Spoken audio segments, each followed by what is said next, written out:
Hello everyone, a very warm welcome to my channel. In this video we will taking up the chapter climate and we will take up the topic northeast monsoon season. As we talk in every video what are the months in which we experience this season. So the months are November to March. So from November to March we experience the northeast monsoon season. Now we will talk about the temperature. तो temperature हमेशा north east monsoon season में लो रहता है, यानी कि degree minus में भी temperature चला जाता है, हम सब जानते हैं. And January is the coldest month. Temperature decreases. अगर हम इंडिया की टोपोग्राफी की बात करें तो temperature decreases from the south to the north. हम जानते हैं कि कन्याकुमारी से कश्मीर जब हम जाएंगे तो फिर धीरे धीरे ठंड बढ़ेगी. हमारा जो हर वीडियो में जैसे हम टॉपिक को डिस्कस करते हैं प्रेशर कंडीशंस, इनके बारे में डिस्कस करने जा रहे हैं. तो प्रेशर कंडीशंस क्या होती हैं, धीरे धीरे करके high pressure system entirely form हो जाता है लैंड मास में और low pressure system surrounding seas में. इसके कारण क्या होता है, नॉर्थ ईस्ट ट्रेड विंड्स आती हैं as north east monsoon winds और बे ऑफ बंगाल के ऊपर से पास करती हैं. बे ऑफ बंगाल के ऊपर से जब ये नॉर्थ ईस्ट ट्रेड विंड्स पास करती हैं तो वहाँ से मॉइस्चर पिकअप करती हैं और वही मॉइस्चर कोरोमंडल कोस्ट में शेड ऑफ कर देती हैं, अर्थात तमिलनाडु में. तो अगर आपको एक आंसर देना हो कि which state in India receives north east monsoon rainfall और नॉर्थ ईस्ट मानसून विंड, सो आपको ये बताना होगा. तो फिर आप उसमें तमिलनाडु एज एन आंसर दे सकते हैं. अब हम एक बार रीड कर लेते हैं. Pressure the high pressure conditions form on the Indian subcontinent and winds and low pressure system on the sea. Northeast trade winds hit Coromandel coast as northeast monsoon winds and pick up the moisture from Bay of Bengal. अब हम बात करते हैं north India ठंडा क्यों होता है in the time at this particular time. North India ज़्यादा ठंडा क्यों होता है, तो उसका एक पहला रीज़न है कि जो कोल्ड वेव होती हैं, ठंडी हवाएं होती हैं, तुर्कमेनिस्तान से आती हैं इंडिया में, नॉर्दर्न पार्ट ऑफ इंडिया में. दूसरी बात कॉन्टिनेंटल क्लाइमेट होता है नॉर्दर्न इंडिया के पार्ट्स में. नॉर्दर्न इंडिया आप देखेंगे उत्तर प्रदेश एरिया इंटीरियर में लोकेटेड है, कोस्ट के पास नहीं लोकेटेड है, तो पानी या फिर बोलेंगे हम ओशन या सी के पास नहीं है, जिसकी वजह से मॉडरेटिंग इन्फ्लुएंस यहाँ नहीं होता. यहाँ पे ठंडी भी बहुत ज़्यादा होगी और गर्मी भी बहुत ज़्यादा होगी, इसलिए ठंड बहुत ज़्यादा होती है. फिर near by influence of Himalaya, हम सब ने सुना है जब ठंड आने लगती है तो कि शीतलहरी आ गई. तो शीतलहरी वही होती है जो ठंडी हवाएं हिमालय से चल के आती हैं, वही यहाँ पे नॉर्दर्न इंडिया में ठंड करवाती हैं. डेफिनेटली हिमालय साइबेरियन विंड्स को रोकता है, लेकिन कुछ ठंडी हवाएं तो अंदर आती हैं और जो टेम्परेचर को काफ़ी लो कर देती हैं. हम बात करेंगे वेस्टर्न डिस्टर्बेंसेस की. Western disturbances are also called tropical cyclones. yes, they are called temperate cyclones. I'm very sorry. Western disturbances are called temperate cyclone. अब मैं इसका लॉजिक बताती हूँ ताकि आपको भी याद रहे और मुझे भी. तो अगर हम देखें तो ट्रॉपिक ऑफ कैंसर जो होती है वो गुजरात से पास करती है. ये अगर हम देखें तो ट्रॉपिक ऑफ कैंसर यहाँ से पास करेगी, ऐसे जाएगी.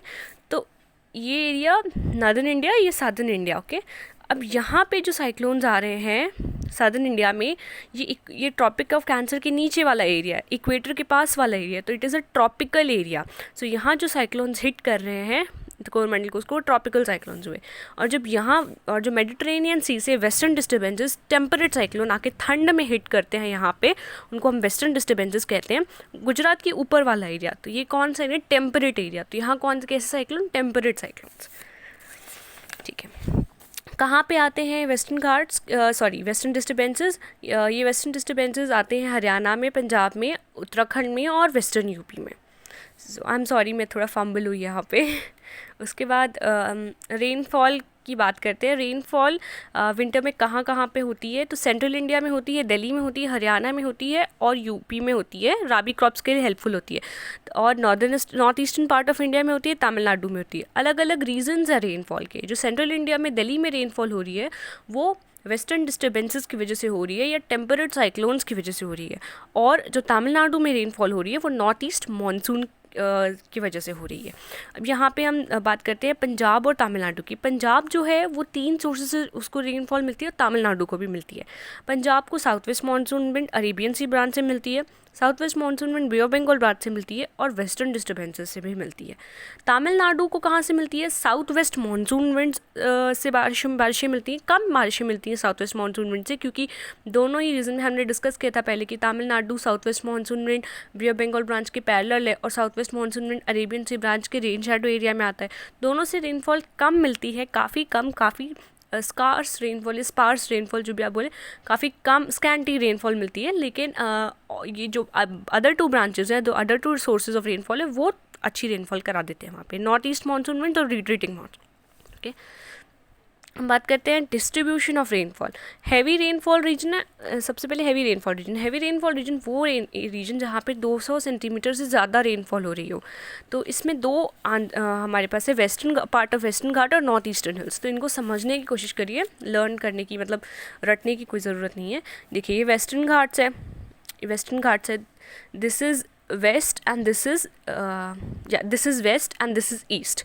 सो यहाँ पे ये वेस्ट है, ये ईस्ट है, तो ये वेस्टर्न घाट्स है, इसका वेस्टर्न घाट्स का वेस्ट, ये जो जगहें हैं, जैसे मुंबई यहाँ पे आ गया, वहाँ पे ज़्यादा बारिशें होंगी क्योंकि it is on the wind ward side. जब हवाएं आएंगी तो ये जो हिल्स हैं, इनको यहीं पे रोक लेंगी, हिल्स हैं या वेस्टर्न घाट्स हैं, यहीं पे रोक लेंगे। तो वहीं यहाँ मॉइस्चर लिडन विंड्स को रोक लेंगे, moisture laden south west monsoon winds of Arabian sea branch को रोक लेंगे और यहाँ पे बारिशें करा देंगे। तो वेस्टर्न साइड ऑफ वेस्टर्न घाट में खूब सारी बारिश हो जाएंगी और जो हवाएं जो ड्राई अप हो जाएंगी वो जाएंगी यहाँ पे, और थोड़ी बहुत रेनफॉल या बहुत कम रेनफॉल ये डक्कन एरिया में, सेंट्रल महाराष्ट्र में करवाएंगे। समझ में आया होगा आई होप, होपफुली आपको। तो आपको हमें इजीली याद हो जाएगा western part of western Ghat heavy rainfall area. फिर ये गारो खासी जयंती हिल्स हैं जो bay of Bengal branch of south west monsoon wind होंगी, सीधे जाके इनको हिट करेंगी। तो सबसे पहले जाके इनको हिट कर देनी है, मॉइस्चर लिडन है तो यहीं पे सीधे मॉइस्चर अपना शेड ऑफ कर देनी है। इसी वजह से जो नॉर्थ ईस्टर्न हिल्स हैं वहाँ पे खूब बारिश होती है। सो वो हैवी रेनफॉल रीजन में आता है।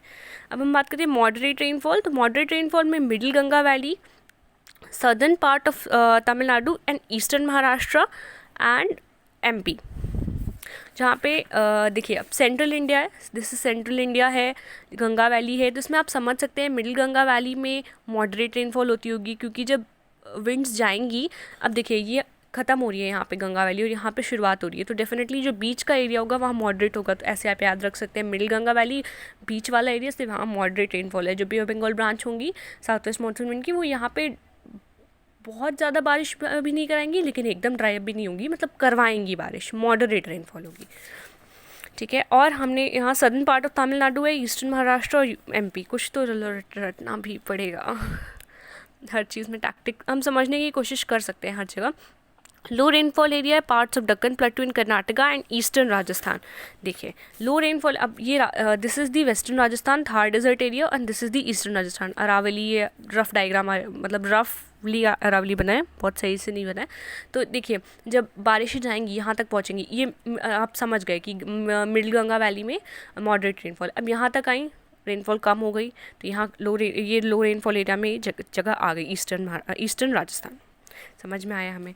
और हमने देखा यहाँ पे देखा था कि ये जो एरिया है दक्कन का पार्ट्स हैं वो डेफिनेटली वहाँ पे कम रेनफॉल होगी क्योंकि वो लीवर्ड साइड में है या फिर रेन शैडो एरिया में।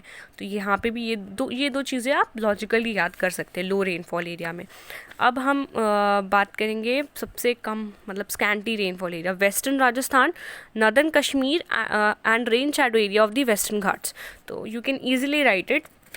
Okay, this is northern Kashmir and southern Punjab. I think northern Kashmir ये ऊपर वाला एरिया, यहाँ बिल्कुल बारिशें नहीं हो रही हैं, बहुत ही कम बारिश हो रही हैं। देखिए यहाँ हमने कोई विंड का सोर्स पड़ा भी नहीं है, यहाँ आपको बारिश का कोई सोर्स पड़ा नहीं यहाँ पे हमने कि बारिश हो रही हो यहाँ पे।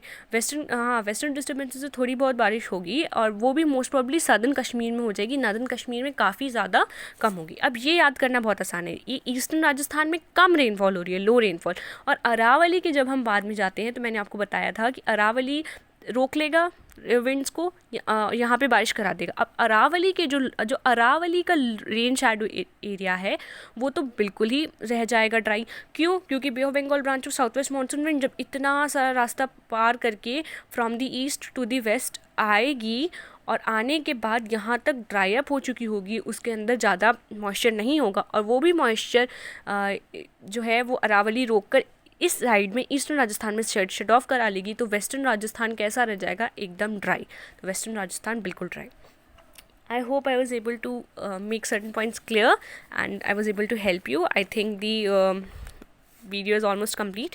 यस, ये 4 पॉइंट है इंडियन रेनफॉल की जो आप याद रख सकते हैं कि Indian rainfall all through the year नहीं होती है. मतलब मोस्ट पार्ट ऑफ कंट्री में, post part of the country में मैक्सिमम रेनफॉल जो है साउथ वेस्ट मानसून से 3 महीने के लिए जो जून जुलाई अगस्त सितंबर का टाइम है वहीं पे होती है. इंडियन रेनफॉल जो टॉरेंशियल रेनफॉल वगैरह है या फिर वो सब कम होती है और ओरोग्राफिक या रिलीफ रेनफॉल इंडिया में प्रेवलेंट है. रिलीफ रेनफॉल हमने बात की जब कोई रिलीफ फीचर विंड्स को रोक के एक साइड, वन साइड जहाँ पे रोक रहा है उस side winds moisture laden winds बारिशें करा दें और दूसरे साइड में जो मॉइस्चर लेडन विंड्स है वो ड्राई अप हो जाए और ना ज़्यादा बारिशें करा पाए, तो ऐसी रेनफॉल को हम रिलीफ रेनफॉल कहते हैं. I have explained it in one of the videos. You can check out the playlist of the climate series. तो उसमें क्वेश्चन आंसर वाला है, उसमें मैंने ये समझाया था. अब erratic, the rainfall is erratic. What does it mean by the rainfall is erratic? It means that rainfall fix नहीं है, कब होगी कहाँ होगी और कभी भी हो सकती है कभी नहीं भी हो सकती है, तो काफ़ी अनसर्टेन है इंडियन रेनफॉल. और यही एक रीज़न बन जाता है कि इंडिया में इरिगेशन काफ़ी ज़रूरी है क्योंकि the farmers can't be completely dependent on the rainfall. Sometimes the rain blooms and their business and definitely their whatever crops they have grown, and sometimes it acts like a doom for them. So कभी कभी बाढ़ आ जाएगी और कभी कभी सूखा पड़ जाएगा. इंडिया में ऐसा हो जाता है, तो डेफिनेटली उन इरिगेशन की फैसिलिटीज़ रखनी पड़ती हैं. अभी भी हमने देखा कि बारिशें खूब हो रही हैं, सो डेफिनेटली जो क्रॉप्स हैं उनको प्रॉब्लम होती है, क्रॉप्स ख़राब हो जाती हैं, फार्मर्स को बहुत लॉस होता है. तो फार्मिंग को बूस्टअप करने के लिए नेसेसरी है कि इंडिया में इरिगेशन सिस्टम काफ़ी अच्छा हो. So and we are definitely developing on that. India is an agrarian economy. Economy of India has always been a debating topic and people like discussing about it. So the agriculture plays a very important role in it, and for that purpose the rainfall plays a very important role, because I have said that irrigation is very important, but all the poor farmers don't have irrigation facilities. Their crops and their fasal, or what you would say, their crops and whatever they grow, their agriculture is based entirely on the rainfall. Then what kind of rainfall will it be? So they pray for good rainfall, they pray. So yeah, definitely rainfall is very important for Indian economy. Okay, so thank you so much. I hope you like the video. Keep learning.